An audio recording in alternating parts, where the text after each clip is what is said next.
Welcome, Stacey, Hanna, and thank you for taking part in the Embassy of Switzerland series on innovating in times of crisis. You are the General Counsel for Global Ethics and Compliance at Lonza. I'm the Ambassador of Switzerland to the United States of America. So let's talk. Let's talk about the challenging times we are going through, and how the challenges we've been facing may have fostered innovation also on your part. So, but first, tell me about Lonza. Well, you shouldn't tell me about Lonza because, frankly, the Lonza factory, is like 20 miles from my hometown, so I know exactly where it is, and I drove past it during my holidays in Europe last summer. But I'm sure everyone in the US is familiar with Lonza. So tell us about it. Yeah. So thank you so much for having me. This is a great opportunity. Thank you. So Lonza is originally a Swiss company founded over 120 years ago. And today it's a global contract manufacturer. We are in the pharma, biotech, and specialty ingredient space. We operate in more than 30 countries around the world with our headquarters in Basel, Switzerland, and our US headquarters here in Morristown, New Jersey. Excellent. So together with Moderna Therapeutics, you have been in the center, of the attention in the last few months. Yeah. You are being in the process of developing a COVID vaccine. Yeah. How were you able to respond to this challenge so quickly? Because usually these kind of processes take years. Yeah. And what? So I think, we've really been able to deploy our expertise and resources in a bunch of different areas in the midst of this crisis. Of course, the most high-profile one being the Moderna vaccine, which we're doing in our Portsmouth, New Hampshire site, and we'll eventually also do in our Visp, Switzerland site. We're very excited, of course, to work with Moderna on their technology to hopefully provide a vaccine to the world to help in the global pandemic. The other thing that we're doing is our specialty ingredient business actually has 16 disinfectant products that are approved by the EPA to help kill the coronavirus. So we're also working in our Mapleton, Illinois, in the US on that particular issue as well. So I think we've been able to deploy our resources very quickly in those two areas to help combat the pandemic. Yeah, it must have been quite also a challenge in the sense that probably difficult to work from home if you are developing vaccines. So how did you manage the challenge of keeping your workers and your scientists safe, and at the same time work probably at a higher speed than you ever did before? Yeah. So our biggest priority, of course, is the health and safety of our workers. And like many companies around the globe, the majority of our folks have had to transition from working in an office to working from home. But we do have a large portion of our folks who are deemed essential workers and have been working in our plants all along to keep our plants running and enable us to serve our patients and customers around the globe.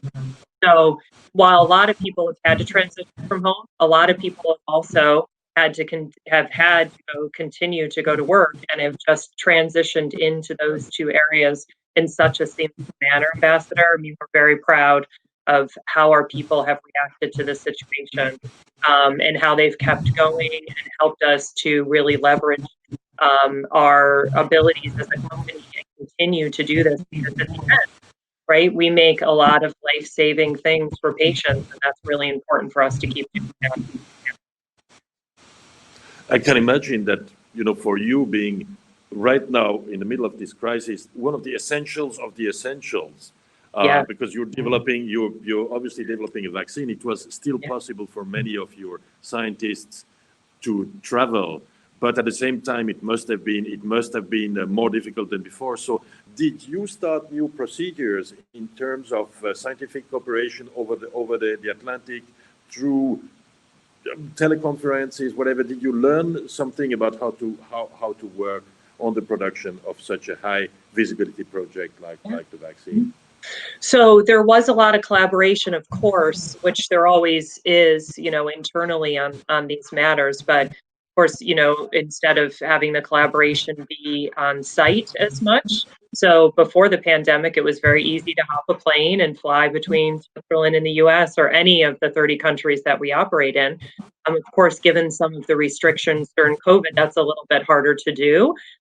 Were very lucky enough to be able to bring some of our scientists over to Fort Smith, New Hampshire from Switzerland, and some of our other essential workers to come over to help with the Moderna vaccine. So we were lucky enough to be able to do that during this time.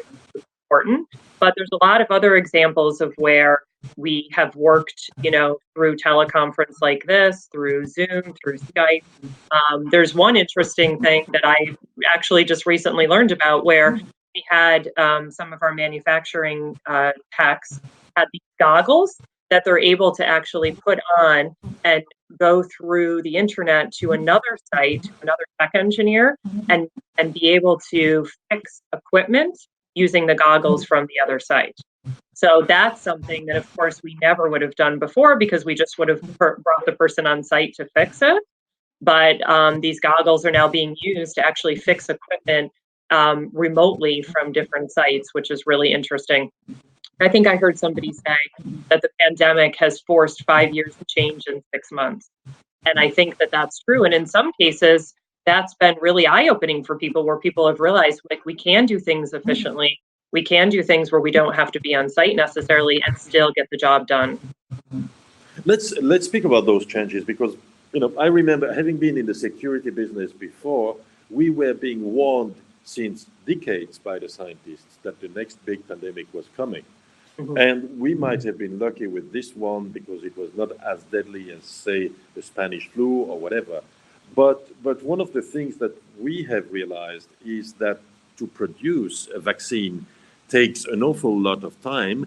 Do you think you have now developed new processes, new procedures that would make it much more likely that when the next one comes, because it will, and it might be more deadly than this one, then you will be able to react in an even more timely manner than you did this time? Yeah. I believe so. I mean, not being a scientist myself, just being an attorney. But I do think. Oh, I know the feeling. I'm one too. I do that. Well, number one, I think so highly of all of our workers at the company. I've been at many multinationals, and I have to say, like, I continue to be impressed with the people at Lonza. And I think that, in anything you do, there's learning behind it. So I would say, personally, absolutely, that we're going to take learnings from this and be able to do things better and faster next time. Let's hope there's not a next time. But even in responding to any crisis, I think not just Lonza, many companies have learned and people have learned so much about, what I guess you would deem crisis management, but I've learned so much about how to innovate quicker and how to do things in a more efficient manner and still get the job done. So I have full faith in the folks at Lonza, and I know that they have worked so hard during this to produce this vaccine and to continue to also produce the other life-saving products that we make at the same time. That I bet we would absolutely be able to do that the next time. Well, that's an interesting aspect when you're speaking of the other products, and I was wondering, did you have to massively downscale the rest of your essential production because there were so many resources being devoted to the vaccine, or did you manage to keep going on both tracks? Yeah, we've luckily managed to dual track, absolutely. So for the other customers and the other patients around the globe, we have not had to downscale that. Luckily, we have not had any material change to the business during this time. We've not had to devote, significant resources to shifting resources. Actually, for the vaccine, we've actually been able to scale up and do that, utilizing, the resources that we had, and some additional ones, but not anything to my knowledge that's taken away from any other customer or patient. When this crisis started, and people were speaking about the possibility that there might be a vaccine someday, because in many cases we have been dealing like with HIV/AIDS with a pandemic and the vaccine never came. Everyone was assuming that the development time of a vaccine would be between 2 to 4 years. And now we have obviously like 5 companies worldwide who are probably on the verge of developing something that might be efficient. Um, was it was it because you managed together with the health authorities maybe to shorten all the testing procedures, or was it because you put an incredible amount of resources into the development, or was it both? Or Yeah. how could you be that fast? Well, I don't really know that I'm qualified to answer that, only because, of course, Moderna is developing the vaccine and we're manufacturing the vaccine. So I'm not really sure that I'm qualified to answer that on behalf of Moderna, how they were able to do that quickly. I do think that it's lucky for us as people, that folks, those 5 companies that you say around the globe have been able to expedite this vaccine production. Of course, we're much farther ahead as a society than we were in 1917, right? We have much more technology. We have the Sure. ability, as you and I talked about, to talk to people across the globe, and having that collaboration, I'm sure, probably helped to expedite things in ways that, in prior pandemics, it hasn't been, we haven't been able to do. So, It's actually extremely impressive when you. There was, by the way, a question that I was asking myself is, how do your scientists, how do your people deal with the incredible psychological pressure? There are basically 7 billion people out there waiting for you to deliver. I mean, this is not just they're waiting for the next hi-fi or whatever, or the next computer or the next iPhone. They are waiting for a life-saving vaccine that will restore the economy. We hope to. So, how did your people at the company feel an increased psychological pressure? I think,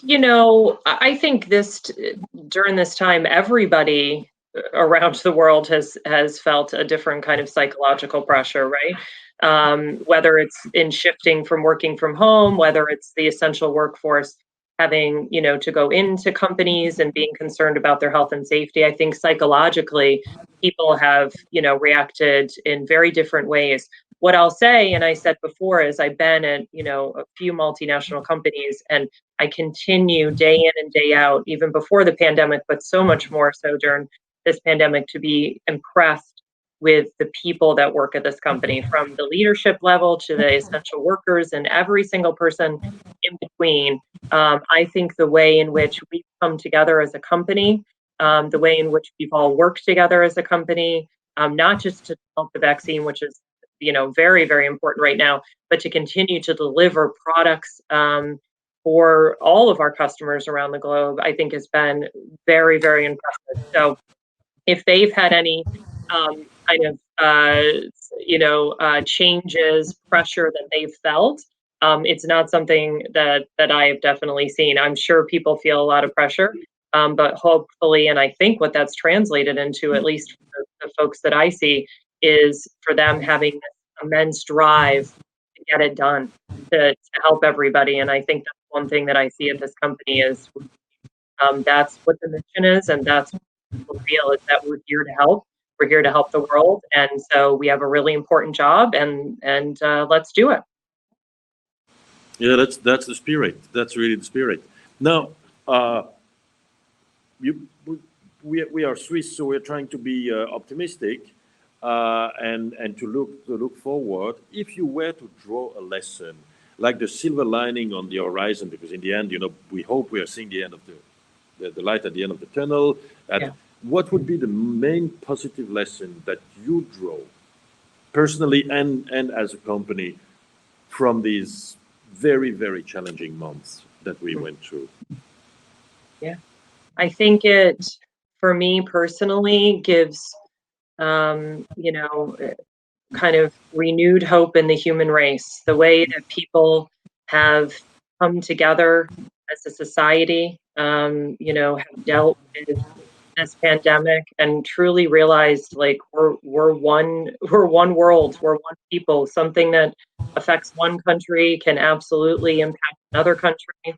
And I think it's been so many of the stories that you hear around the globe. There's also the bad stories, right, that go on during this time. But what I try to focus on is the positive stories, the kind of human stories of people really coming together and saying, like, we're here to be supportive of each other, no matter what country you're from, no matter what region you're from, no matter how you think, how you feel. Like, we're all in this together. And that's something that I think probably before the pandemic wasn't as obvious, but it's something that I have seen very much so during the pandemic. So one silver lining.